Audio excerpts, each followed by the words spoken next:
नमस्कार स्वागत करुछि ओडिया रोषेई की आज मु आपण मान सहित शेयर करी व्रत पूजा दिन मानकरे आपण प्रस्तुत करि परिबे आलू टमाटर तरकारी।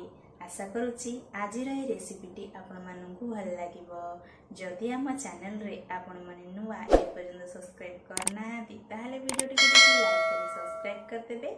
सब्सक्राइब कला परे बेल आइकन को प्रेस करी ऑल बटन रे क्लिक कर देबे और आपन फ्रेंड्स फैमिली मेंबर्स मान सहित मध्य ए वीडियो टी को शेयर कर देबे। तो चलंतु स्टार्ट करिबा आज रे रेसिपी। एबे एठी नै जाइछे 2 इंच अदा आ 2टा कंचा लंका। एबे एठी हमें चिकन करिकी छेची नबा कंचा लंका आ अदा को।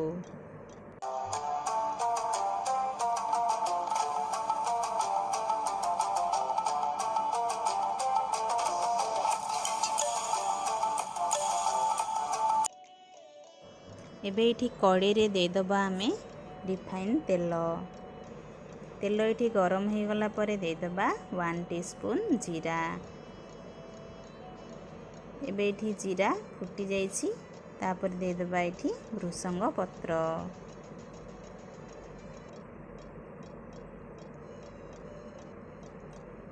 तापर एठी हमें अदा और कंचा लंका को छेचिक रखी थिले दे देले। एबे एठी भाजी नबा किछि समय पई बस 30 सेकेंड रु 1 मिनट जाए हमें भाजी परिबा। बहुत ताको भाजी बेनी। तापर एठी 1 टीस्पून दे दबा लंका गुंड। तापर हाफ टीस्पून दे दबा जीरा गुंड।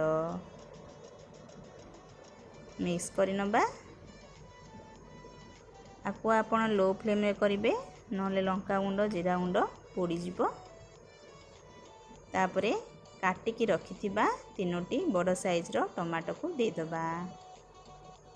एही आलू टमाटो तरकारी टिके टमाटर मात्राटा अधिक हेले तरकारीटा टेस्ट लागे। एबे एठी मिक्स कर देले।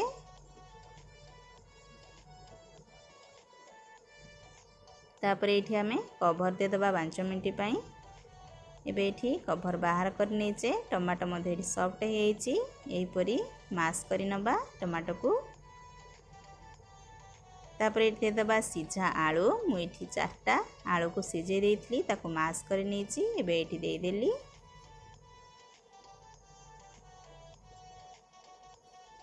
भलो भाबरे मिक्स करके आमे एठी एहा को 2 रे 3 मिनिट भलो भाबरे कसेई नबा।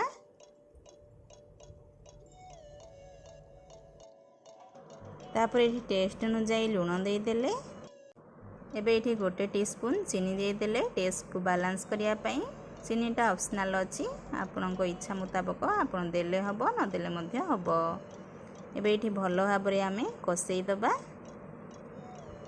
तापर एठी आवश्यक अनुसार पानी दे दबा। मु एठी 2 रे 3 कप हबो पानी ऐड कर देछि। आपन आलू रो क्वांटिटी की देखिकी पानी ऐड करिवे।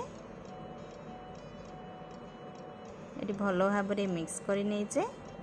तापरे एठी हमें कवर दे दबा। कवर दे सारिकी 5 रु 6 मिनिट कुक करि नबा। एबे एठी कवर बाहर करि नबा। एबे एठी हमरो कुक हेइ जाइछि। एबे एठी लास्ट रे हमें दे दबा चाट मसाला। 1 टीस्पून चाट मसाला दे देचे। एबे एठी हमर रेडी हो जाइछि आलू टमाटर तरकारी। तो चलंतु सर्व करिबा। एबे एठी बाहर करि नेचे सर्विंग प्लेट को। एबे एठी हमर आलू टमाटर तरकारी रेडी हो जाइछि। आपण एहा को भात रे हो किबा पूरी रे हो किबा परोटा रे हो व्रत पूजा दिन मानकरे खाई परिबे। निश्चित घरे थरे बनांतु। केमिति लागिला आपनकर अनुभव मो सहित शेयर करंतु।